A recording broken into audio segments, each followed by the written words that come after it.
Visoki tlak, tihi morilec. Zakaj se velikokrat ljudje ne zavedajo, da imajo težave z neurejenim krvnim tlakom? Poskusili bomo pojasniti v podcastu. Danes sva z vami dr. Jana Brguljan-Hiti, predstojnica kliničnega oddelka za hipertenzijo na Univerzitetnem kliničnem centru v Ljubljani in prodekanja za medicino Medicinske fakultete Univerze v Ljubljani. Jaz sem pa Srdjan Cvjetovič.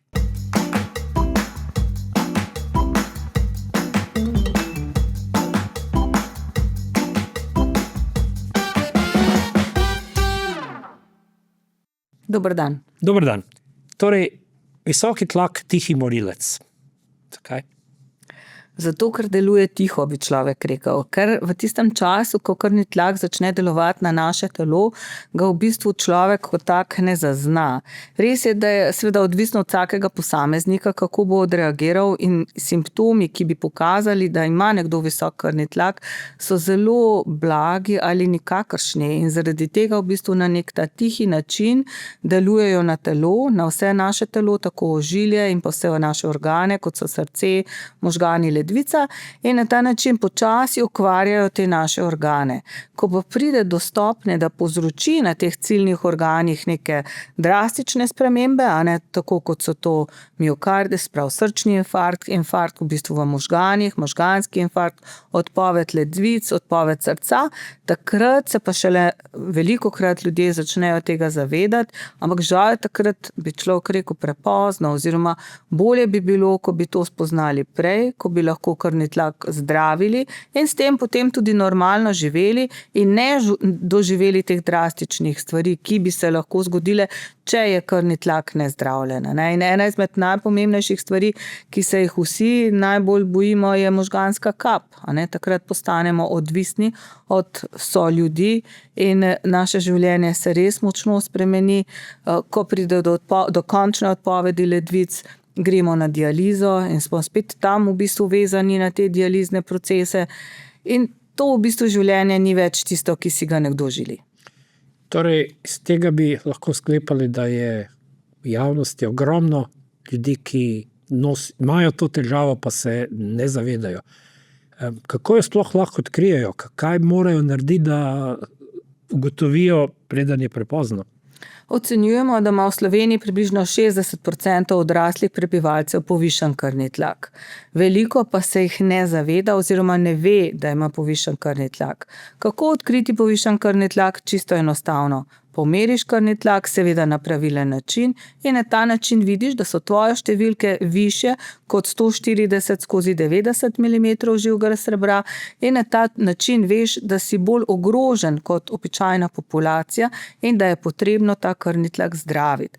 In zaradi tega vedno priporočamo, da vsi ljudje bi poleg termometra, ki ga imamo doma, večinoma vsi, imeli tudi merilec krvnega tlaka. Oscilometričen, navaden merilec z nadlahtno manšeto, potem se lepo umirimo, 3-krat zapored v razmerku nekih 30 sekund pomerimo krvni tlak v sedečem položaju, predtem gremo na stranišče, tako da smo čisto relaksirani in dobimo tiste prave meritve. Na osnovi teh meritev pa se potem dogovarjamo, kako naprej. Seveda bi morali tudi tisti redni zdravniški pregledi, kar jih nenazadnje so to delodajalci k njim zavezani, bi to morali odkriti, ne?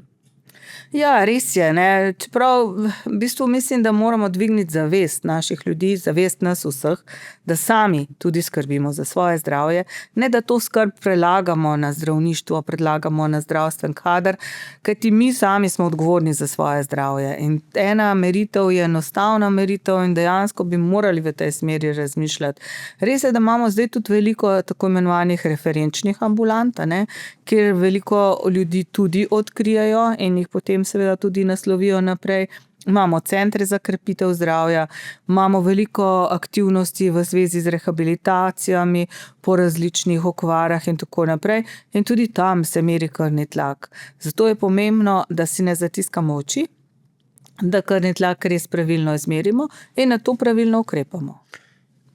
Ali že ena meritev zadošča, da delamo neke sklepe, ali bi bilo dobro recimo, dopoldne, zvečer, pa 2-3 dni zapored, pa da potem iz tega nabora meritev delamo neke sklepe? Zdaj, vemo, da Ali ena lastovka naredi pomlad? lastovka jo samo prikaže, tako da tukaj je tudi enako. In dejstvo je, da v bistvu krvni tlak varira. Če smo nekako vznemirjeni, če se nam nekaj dogaja trenutno, če smo fizično aktivni, lahko krvni tlak poraste, vendar potem krvni tlak ponovno pade.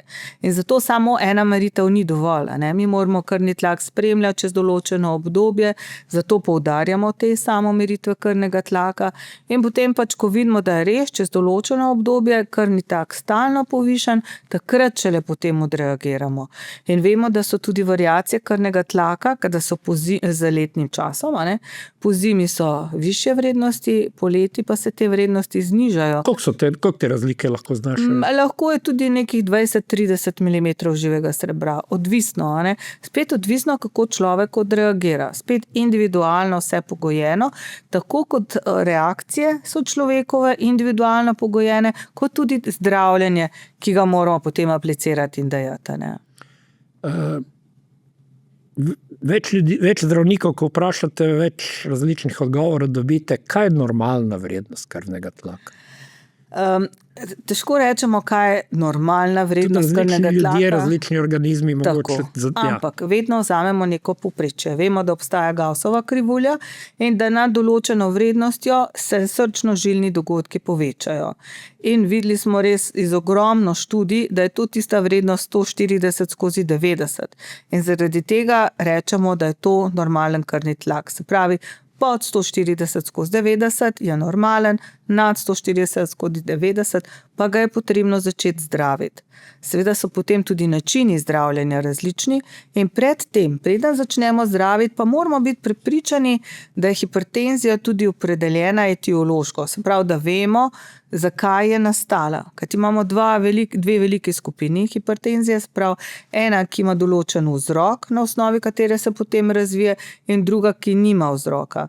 In ta prva, se pravi sekundarna hipertenzija, lahko nastane zaradi posledice okvare ledvic kot takih, lahko zaradi zožitve ledvičnih arterij, lahko zaradi drugih endokrinoloških, hormonskih vzrokov, in ta se navadno tudi da odpraviti, če ta vzrok odkrijemo in ga potem pač ozdravimo. Medtem ko ta velika ostala skupina, to je nekaj okrog 90% vsega, pa ni v bistvu opredeljena in vemo, da je genetski vpliv tukaj največji, ampak vse ostalo je pa zelo majhen doprinos tega.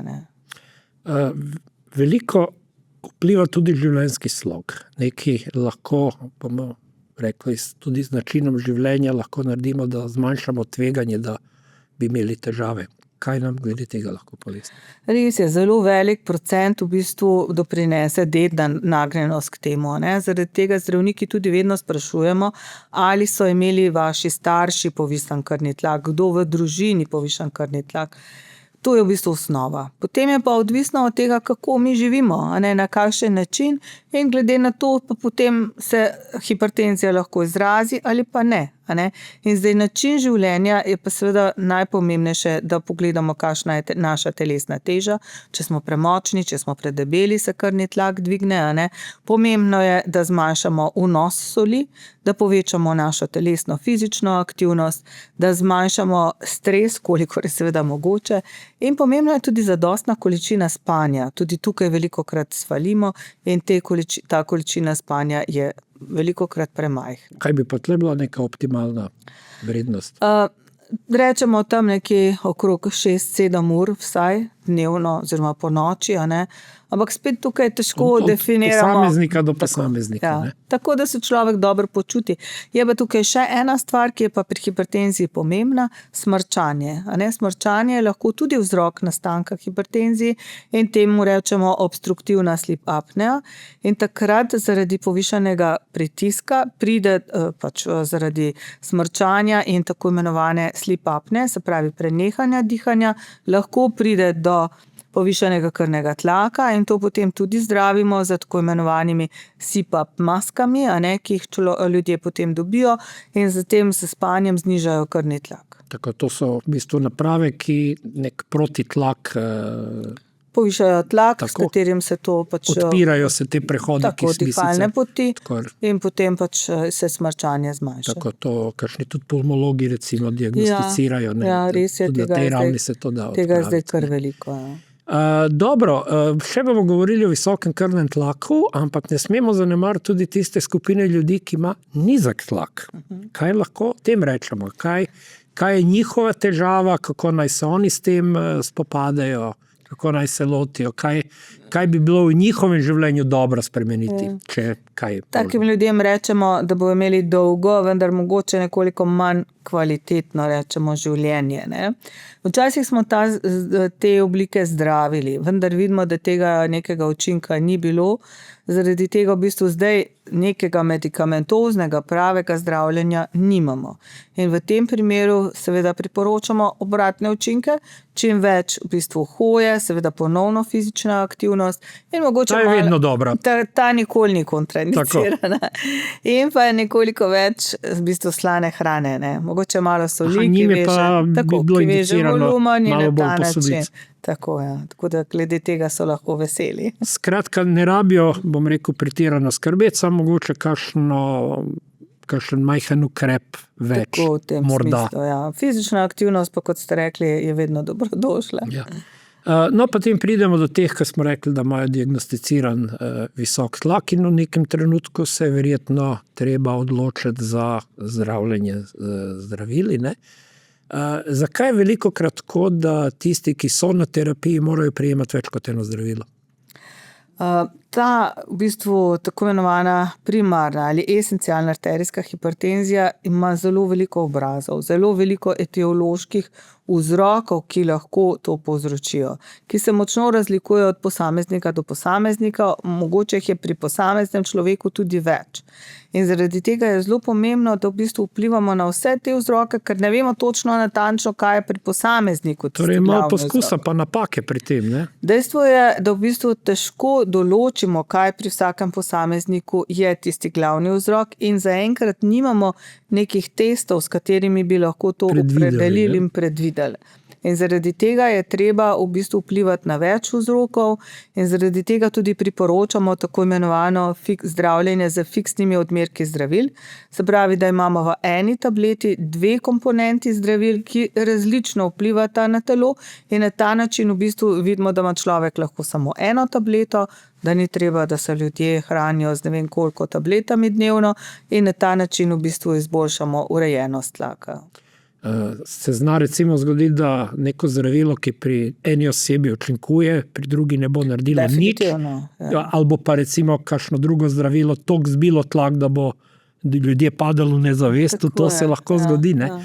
Se pravi, mogoče da opozorimo, da je zelo nevarno, da bi nekdo vzel tableto samo zato, ker pri nekomu drugemu deluje. Ja, res je, velikokrat slišimo, ko rečemo, ja, sosed mi je dal tole. Ja, nisem vzel sabo, mi daš ti svojo. Ne? To je nekaj najbolj napačnega, kar se lahko naredi. Tle na to moramo biti pozorni in tle se res dajmo vedno dogovarjati z osebnim zdravnikom. Ne? V vsakem primeru je pomembno, da se to stanje spremlja. Ne? Je od osebe do osebe zelo različno, zelo individualno. In tukaj je torej ta zdravniška obravnava ključnega pomena. Ja, in spet tukaj priporočamo v bistvu spremljanje z samomeritvami krvnega tlaka doma, ker vemo, da v ambulantah je velikokrat krvni tlak višji, ne, človek je razburjen. Sindrom bele halje. Tako, sindrom bele halje, nekaj se mu dogaja in zato te vrednosti niso prave. Ne. Po eni strani imamo sindrom bele halje, po drugi strani imamo pa nekoga, ki je že zdravljen, ampak vseeno, ko pride v ambulanto, je njegov pritisk višji, se pravi neurejena hipertenzija, kjer se še poviša v ambulanti. Ne. Zaradi tega pač vedno rečemo, dajte si tlak izmeri doma, ko prideš, se pa potem z njim pogovoriš in seveda tukaj v zdravljenju oziroma v samo diagnostiko obravnavo našega bolnika skušamo vplesti tudi naše medicinske sestre. One lepo si vzamejo čas, krvni tlak pomerijo in potem v bistvu mi nadaljujemo s pregledom. Opozorili smo že, da mnogi pridejo k vam na obravnavo šele takrat, ko se jim je zgodilo nekaj hujšega. Ne? Res je. Koliko je takrat ta obravnava težja za vas, ne? Kot če bi prišli, preden se je zgodilo še kaj hujšega? Pa mogoče, da še omenimo, kaj je vse to hujše, kar se lahko zgodi zaradi zanemarjenega visokega tlaka. K nam velikokrat pridejo ljudje po možganski kapi, kjer krvni tlak ni bil predtem razpoznan in je bil nezdravljen krvni tlak v bistvu vzrok možganski kapi. Ne? In to so ljudje, katerih življenje se močno in drastično spremeni. Ali ne morejo govoriti, ali ne morejo normalno hoditi, ne morejo normalno delati, ne morejo pisati. In to so stvari, ki bi jih enostavno lahko preprečili, če bi krvni tlak predtem zdravili. Ne? Seveda tudi tle ni 100% zagotovila, ampak sigurno verjetnost se obrne v pravo smer. Tako, ne? To je ena izmed velikih skupin, druga je recimo po miokardnem infarktu. Ne? No, tam je velik dejavnik zraven še kajenje, ne? Ki ga moramo tudi omeniti.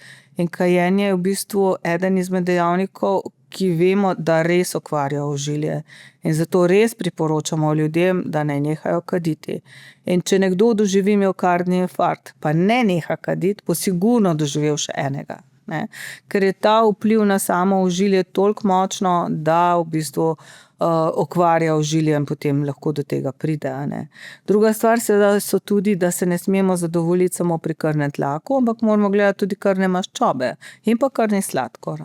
To so vse stvari, na katere moramo biti pozorni in jih potem tudi regulirati, da v bistvu dosežemo tisti najboljši uspeh, kar pri človeku lahko dosežemo. Ne? Torej spet pridemo nazaj do tega pomena celovite zdravniške obravnave, ker stvari so medsebojno zelo povezane in eno lahko nakazuje na drugo, na tretjo. Tako je, ja. Ampak omenili ste, da pravzaprav v veliki večini primerov vzrokov povišanega krvnega tlaka ne moremo popolnoma odpraviti, da pa lahko spravimo do neke oblike, ki je še vedno omogoča kakovostno življenje. Ne? To pomeni, da ko ste enkrat na terapiji za visoki tlak, da je pravzaprav doživljenjska? Ni povsem nujno. Kajti, če imamo nekaj zaloge v teh nefarmakoloških ukrepih, recimo, če je bil nekdo tako težek 130 kg, pa potem on shujša za nekih 30 kg, lahko celo ostane brez tako imenovane medikamentozne terapije. Koliko je takih primerov, da se jih lahko sname s terapije? Prav veliko, moram reči, da ne. Ja, verjetno. Ampak nekaj pa jih je, tako da je vedno vredno poskusiti. In ni samo to, ampak je v bistvu tudi, če je nekdo na terapiji, pa ima veliko število zdravil, pa če on uspe shujšati samo za nekaj kilogramov, se bo sigurno lahko vsaj enega zdravila znebil, ker bojo ostala zdravila tudi bolj učinkovita in bo na ta način lahko dosegal svoje ciljne vrednosti. Kratka, vsak kilogram šteje. Vsak kilogram šteje in to res vidimo, ne samo v bistvu, da se v bistvu sama teža kot taka zmanjša, ampak očitno se odprejo potem tudi določeni receptorji, na katere potem druga zdravila odreagirajo in to je v bistvu tisto, kar želimo tudi sporočiti. Ni potrebno shujšati 10-20 kg, ker če si bomo to zadali, nikoli ne bomo tega dosegali. Če bomo pa rekli, ok, v naslednjem mesecu moram shujšati 1 kilogram, to bo vsak rekel, to bom pa ja dosegel. Ampak tudi to ni tako lahko. Mogoče samo, da opozorimo tiste, ki recimo se stehtajo zjutraj, pa se stehtajo zvečer, pa je razlika kilogram pa pol, pa jih spravi do obupa. Mogoče moramo malo pozoriti, da so tudi dnevna nihanja, ne? In da je spet tisto, kar smo rekli, je treba gledati skozi neko daljše obdobje, pa recimo, ne vem, danes pa čez en teden. Ne? To je recimo neka taka. Res je. Dobro, še nečesa bi se dotaknil in sicer govorila sva o življenjskem slogu. Danes živimo zelo hitro, vedno nas pritiskajo neki roki, omenili ste stres in tako naprej. In potem pogosto najdemo za sebe razna opravičila, kaj vse se ne da. In potem recimo velikokrat slišimo, ali pa celo sami tako delujemo, ne da se urejene prehrane vzdrževati, ne da se zdrave hrane kuhati, ne da se... Živimo v družbi, kjer je lažje naročiti nek nezdravi prigrizek kot neko zdravo hrano, pa tudi, če bi se recimo celo v centru Ljubljane odpravili nekaj pojesti, je spet lažje najdeti nekaj nezdravega za pojesti. Zakaj je temu tako? Kako se lahko kot posamezniki zase bolje postavimo? Zelo pomembno je planiranje, kaj bomo naslednji dan jedli. Lahko si veliko obrokov pripravimo sami doma in potem odnesemo s seboj. In potem, kjerkoli smo, lahko to hrano, ki je zdrava, pojemo. Sam planirati je zelo težko, ker smo vpeti v ta sistem in potem rečemo, bom že nekaj pojedel, kos pice ali pa nekaj, pa bom že, a ne. Težje si pripraviti neko solato z nečim, z mesom ali nekaj, ker moš to odnesti s seboj, kako boš to hranil, ampak vse se da, samo volja mora biti. Ko je človek dovolj prizadet, mu ta volja se dvigne. Ko nam pride do grla, smo naenkrat vse pripravljeni narediti. Tako, ko nam gre gladko, pa nimamo časa, da bi to delali, ne. Zdaj, seveda spodbuja se tudi to, da bi obroki v restauracijah bili bolj zdravi, vendar vemo, da so te obroki potem veliko dražji in potem ni takega profita, ne.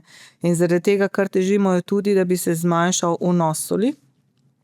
Verjetno pa bo treba tle iti naprej z zakonskimi vrednotami, z zakonom, ki bo opredeljeval, koliko soli je lahko v kakšnem izdelku. Vemo, da je kar veliko, Slovenci veliko kruha pojemo, ne? In če je kdo kdarkoli sam spekel doma kruh, ve, koliko soli mora dati, da je vsaj približno slan tisti kruha, ne? To so kar količine. To so količine, a ne? In tega se ne zavedamo. In zaradi tega v bistvu bi morali opredeliti, koliko soli je lahko v kruhu, recimo, ne. In če bomo mi rekli, ok, bomo povsem zmanjšali sol, tak kruh je zanič. Mi smo ga imeli pri nas tudi v našem oddelku in smo ga sami pač lahko preizkusili, je bil zanič. Ampak, če smo dodali samo malo soli, je bil ta kruh užiten in bi tako lahko tudi mi vsi v bistvu jedli kruh z manjšo vsebnostjo soli. Vendar se zelo težko naši proizvajalci kruha tega lotijo in zaradi tega ostaja trenutno to tako, kot je. Če bi bili pa zakonsko primorani to narediti, bi pa naredili, ne. Ja, pa recimo še ena podrobnost, ne, sama ste zdaj povedala nevarnosti kajenja, ki je to vse udari in tako naprej. Poglejte, koliko že mladih kadi. Ja, res Pa je. se Ja, res je. Čeprav imam občutek, da vseeno mogoče na preteklosti ali pa če recimo se primerjamo z sosednjimi državami, južnimi državami, imamo mogoče odstotek kadilcev, ki je manjši, vendar je še vedno prevelik. previsoko je. Previsok. Sploh pa sedaj tudi te umetno to. Ravno to sem, marsikdo se to laže, sej ni tako hudo, ker kadim, Ja. ker vejpam, ne. Ja, te so še Pa slabše. te so, ja, ker včasih. so aromatske spojine, ker so druge nevarnosti in Tako, ja. tako naprej. Zdrava prehrana. Kje dobiti pravi nasvete, kje dobiti dobre nasvete, kdo naj nam naredi prehranski načrt, s kom naj se posvetujemo? Obstaja sedaj kar nekaj nutricionistov, ki se s tem ukvarjajo in velikokrat, v bistvu, ko se z njimi včasih tudi pogovarjamo, povedo, da imajo uspehe. In v bistvu je najbolj primerno tako, da se z nekom pogovoriš, poveš, kako živiš, kaj si lahko privoščiš, kaj delaš in potem skupaj naredita nek jedilnik in se potem nečesa držiš, a ne. Ampak vse Koliko to... ljudi pa spele to do konca? Vse to je v bistvu zelo težko, a ne. Tako da jaz mislim, da treba samo razmišljati v tej smeri, da jemo hrano, ki je manj kalorična, a ne, in da skušamo mogoče omejiti prehranjevanje med 10. uro dopoldne, 6. uro najkasneje zvečer in ob tem seveda, da uživamo hrano, ki ni toliko kalorična, a ne. In to je, mislim, da je edini način, da pridemo skozi. Pravite med 10. in 18. uro, torej niste zagovornica zajtrka. Ja, zajtrka da, vendar šele, da ga ješ ob 10, ne pa šele ne pa ob 8. Zdaj nekaj Si ga pojemo, preden gremo v službo. Ja, res je, ampak zdaj kažejo neke študije na tako imenovano autofagijo v telesu in vemo, da če določen recimo del dneva človek vstaja samo na vodi, da se očitno to v telesu dogaja. Zdaj, ali je to res ta proces? To pomeni kaj, recimo, da pa razložimo To poslušalcem? pomeni, da se na ta način v bistvu lahko rečemo, telo sam sebe je, ampak to je tako zelo poenostavljeno. Z latinščine, ja, autofagija. Zelo poenostavljeno povedano, ne. Ampak verjetno je pa lahko v bistvu največji dosežek tega, da zmanjšamo vnos količine hrane, ne. Ker potem določeno obdobje ne jemo in potem, ko začnemo spet jesti, v bistvu je obdobje, ko jemo, krajše, kot če bi normalno jedli, ne. Zasledili smo neke teorije, da telo v bistvu rabi 14 do 16 urno obdobje vsak dan, ko ni vnosa hrane. A se to sklada s tem, da je najboljši čas med 10. in 18. Ja, zdaj pač odvisno spet od človeka do človeka, ne, odvisno od njegovega bioritma, to si lahko vsak sam nekje prilagodi, ampak tako nekako je videti, da je to tako deluje, ne.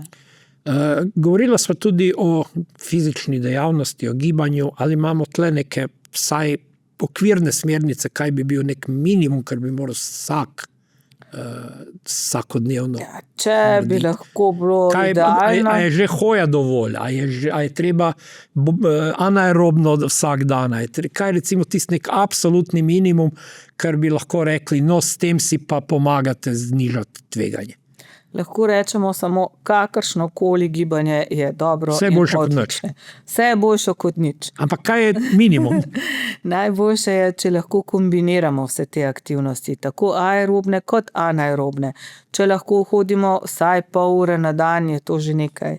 In fajn je, da v bistvu razmišljamo v smislu tega, da v naše dnevne aktivnosti v bistvu uvrstimo to fizično gibanje. Ne? Recimo, ne vem, da ne gremo z avtom do službe, če smo dosti blizu, ampak da gremo peš, da gremo na kolo in na ta način. Ali pa tudi, če gremo z javnim prevozom, 2 postaji prej ven, pa peš. Pa peš, ne? In da na ta način, ali pa recimo, ko pobiramo perilo iz stroja, naredimo še 3 počepe ob tem, ko ga obešamo, naredimo še par raztegov, ko poteko, pač perilo obesimo. Še malo čez. Še malo čez. In tako v bistvu te naše dnevne aktivnosti uvrščamo te elemente, tako imenovane fizične aktivnosti. Ampak splošno vidimo, da je dejansko dobro, da se kombinirajo tako aerobna kot anaerobna vadba. Ne? In na ta način v bistvu krepiš potem svoje telo. Predvsem tudi pomembno mišično maso in v starosti predvsem gibljivost. Ne? Zato so tudi recimo pilatesi zelo dobri, joga, ne? Ali pa tai chi, ki se zdaj zelo tudi pri nas popularen. Ne? To so potem stvari, ki krepijo tako glavo, kot naše gibanje, kot ravnotežje, ki je v starosti zelo pomembno, ker vemo, da gre počasi navzdol. In predvsem je pomembno gibanje. Samo gibanje človeka ohranja, zato recimo pri starejših osebah tudi priporočamo kakšno fizioterapijo na domu, če že niso sposobni iti sami od doma, da pride k njim fizioterapevt na gibanje in tako naprej. Ali so kakšne starostne skupine, ki so bolj izpostavljene tej težavi visokega tlaka kot druge, ali pa mogoče, če vprašam na drug način, koliko je bil star najmlajši pacient, ki ste ga zdravili z visokim tlakom? Zdaj mi zdravimo pač otroke oziroma odrasle nad 18 let. Pa že z 18 hodijo z visokim tlakom? Ja, že v mladosti tudi pridajo, samo te so zdravljeni na pediatrični kliniki, potem po 18. letu pa pridajo k nam. In takrat so pa zdravljeni pri nas. Tako da neke omejitve navzdol ni, navzgor pa tudi ne. Je pa zaskrbljujoče to, da vidimo, da je ta pojavnost pri ženskah večja, da je v bistvu srčno-žilna smrtnost. Kako pa to tolmačimo? Srčno-žilna smrtnost pri ženskah starih nad 65 let je na prvem mestu v Sloveniji, po zadnjih podatkih iz leta 2023. Ne? In to so v bistvu stvari, ki so zaskrbljujoče. Zdaj, zakaj je to, je težko reči. Verjetno zaradi načina življenja. Načina življenja, ki ga imamo, ženske velikokrat pozabijo same na sebe, hipertenzija se ne odkrije pravočasno in se tudi ne zdravi dovolj, zaradi tega, ker namesto da bi skrbele za sebe, skrbijo za druge in na ta način v bistvu je hipertenzija pri ženskah slabše urejena. Čeprav ženske kot take v bistvu se dobro odzivajo in potem tudi zdravijo, vendar verjetno je odkrivanje slabše, zato ker smo nekako bolj skoncentrirani na moško populacijo, ker pri njih smo rekli, da je ta srčno-žilna v bistvu obolevnost večja, vendar zdaj vidimo, da je temu ni več tako. In žal, očitno se razmere tako spreminjajo, da gre tle v negativo pri ženskah. No, potem prideva, omenili ste referenčne ambulante, tukaj bi verjetno bilo smotrno vsakomur, ki prejme vabilo, da se zglasi na pregled v referenčni ambulanti, zelo toplo priporočamo, da to res naredijo. Ne? Res je, Slovenci se ne zavedamo, kako odličen zdravstveni sistem imamo. Pridemo na vrsto. Ko pridemo na vrsto, vendar, če je potrebno, urgenca deluje 24 ur na dan in vsi, ki so potrebni tisti trenutek pridejo na vrsto. Smo pa verjetno velikokrat tudi močno razvajeni. Lahko povem primer kolega iz Manchestra, kjer se, ko ljudje pridejo, ko so napoteni v ambulanto, najprej testira, ali zdravilo sploh jemljajo. Ko recimo v urinu vidijo, da zdravila ne jemljajo, takega človeka sploh ne gledajo. Ker ta človek pač ne sledi smernicam. Zakaj bi potem tak človek hodil v zdravniku? In v bistvu v Sloveniji imamo dejansko največ tako imenovanih fiksnih kombinacij v celi Evropi in to so stvari, ki se jih mi premalo zavedamo. In naša oskrba je res zelo dobra in mislim pa, da včasih delamo tudi malo preveč preiskav, kajti vedno se moramo odločiti, ko bomo naredili določeno preiskavo, kaj nam bo ta povedala in kako bomo s to nadaljevali. Vendar, ker imamo žal zdravniki trenutno zelo slab ugled znotraj naše družbe, se delajo preiskave, da se v bistvu upravičujemo vsi skupaj. Pa da se izognemo kakšnemu odvetniku, ki misli, da ve več medicine od vas. Ne? No, in to je problem. In mislim, da tukaj gre preveč denarja v bistvu v nič, brez veze, a ne? In ga zato potem za ostale stvari zmanjka in je to potem problem. Ko ste ravno omenili zdravstveni sistem, mogoče bi jaz še dodal, ne, Slovenija ima veliko preventivnih programov. Ne. Res je, tega v svetu ni. To je eno, ampak drugo, pol mene fascinira, koliko je nizka odzivnost na te preventivne programe. Pa imamo Doro, pa imamo Svit, pa imamo ProPetra, pa imamo, ne vem, lahko bi naštevali, ker bi nas v tujini samo gledali, a vi to izvajate v okviru javnega zdravstva. In pol vse to imamo in mi pravijo zdravniki, kao dobro, da ste prišli, ker odzivnost je nizka. Zato pravim, da se tega ne zavedamo. A ne? Samo tožimo o dolgih čakalnih vrstah. O vseh teh preventivnih programih je pa slaba udeležba. Se spomnim v letu 2009, ko smo delali epidemiološko raziskavo na področju hipertenzije, smo vabili pač randomizirano cel vzorec iz Slovenije in ko smo pri človeku videli, da ima povišan krvni tlak, takrat ne moreš ga na prvem pregledu takoj reči, ima povišan tlak, je mogel priti še enkrat, smo se zmenili za točen datum, kdaj bo prišel, kako bo prišel in ga ni bilo. Tako da tle v bistvu včasih tudi ni dobro, da je vse zastonj. Sicer mi mislimo, da je zastonj, mi plačujemo kar veliko v svoje zdravstveno zavarovanje, vendar vseeno nekega, rečemo, doplačila ni. In zato se ljudje ne zavedajo, kaj vse jim je podarjeno. In če torej povzameva, ne, najpomembnejša sporočila, eno izmed teh je bilo seveda, da veliko lahko naredimo sami, ampak kar se ne da, je medicina pripravljena pomagati. Moramo delati na življenjskem slogu, moramo se včasih malo pomučiti za to, čeprav mogoče zgleda nerešljivo. Bi še kaj dodali, da povzameva? Mislim, da ste zelo dobro povzeli. Dejstvo je, da moramo najprej v prvi vrsti sami za sebe poskrbeti.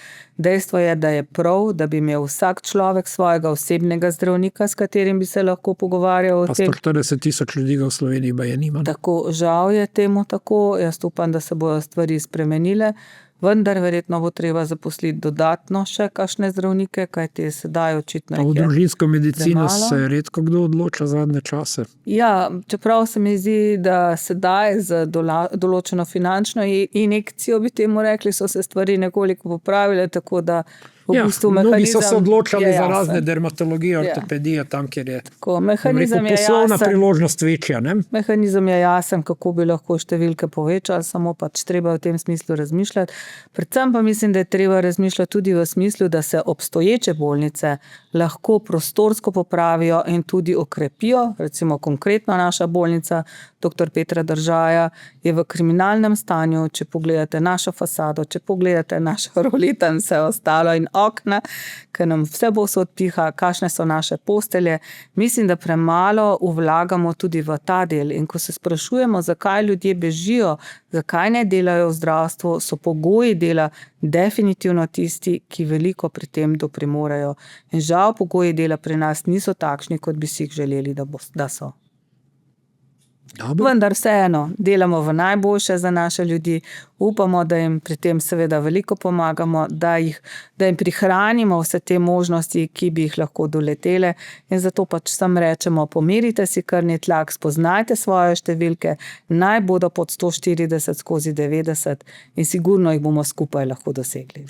Pa ne si misliti v slogu, to se meni ne more zgoditi. Res je, vsakomur se lahko zgodi in to se lahko zgodi čez noč. Celo ljudje, ki so, bomo rekli, zelo fit in so zelo športni in zdravo živijo, jih lahko doleti. Ni pravila, tako da bodimo na to pozorni. Vse je samo verjetnostni račun. Res je tako. In ga lahko sami zelo obrnemo v svojo smer. Res je. Sebi upridat, ko rečem. Tako je. Dr. Bogodan Hiti, hvala lepa za sodelovanje v podcastu. Hvala lepa vam tudi za vabilo in upam, da bova komu kaj koristila. Tudi jaz. Hvala lepa. Hvala lepa.